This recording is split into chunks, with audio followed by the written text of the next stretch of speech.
হাসনাত আবদুল্লাহ জুলাই যুদ্ধ করে মনে করছে সে একটা বিশাল রাজনীতিবিদ হয়ে গেছে, সে একসময় দেশের প্রধানমন্ত্রী হয়ে যাবে। ঠিক আছে, বিশাল একটা কিছু হয়ে গেছে।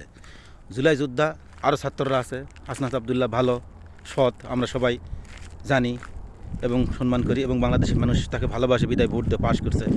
তো গতকাল যে ভিডিও দেখলাম, তিনি একটা তার বাচ্চাকে শেখাচ্ছে যে মির্জা আব্বাস কেরা, ওর বাচ্চা বলতেছে চান্দাবাজ।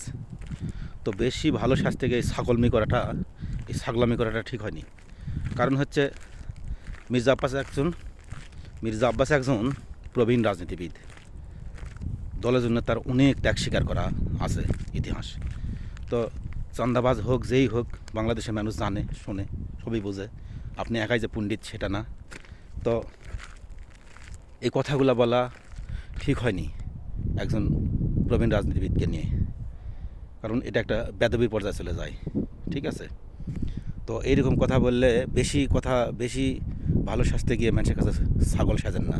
ঠিক আছে।